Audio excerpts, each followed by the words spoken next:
এই তানিয়া, তানিয়া, এই ফেসবুকে দেখো কি পাইছি।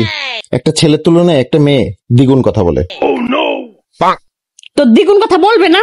হ্যাঁ, তোমরা একবারে কোনো কথা বললে শোনো? হ্যাঁ, তোমাদের কি একবারে কোনো কথা বললে শোনানো যায়? আবার দ্বিগুণ কথা বলে বলতে আসছে। এই, আজকে মেয়ের স্কুলের বেতন দেওয়ার কথা ছিল, দিছো? এই, আজকে মেয়ের স্কুলের বেতন দেওয়ার কথা ছিল, দিছিলা? এই, কি আজকে মেয়ের স্কুলের বেতন দেওয়ার কথা ছিল, দিছিলা? ভুলে গেছি। কয়বার ডাকার পরে এই অ্যান্সারটা দিলা যে ভুলে গেছি? ঠিক আছে, কিছুক্ষণ আগে আমাকে বললা না যে ছেলেদের তুলনায় মেয়েরা দ্বিগুণ কথা বলে। দ্বিগুণ না, 3 গুণ 4 গুণ 10 গুণ কথা বলা উচিত। কারণ একবারে তো কোনো কথা শোনো না তোমরা, 10 বারে বললেও শোনো না।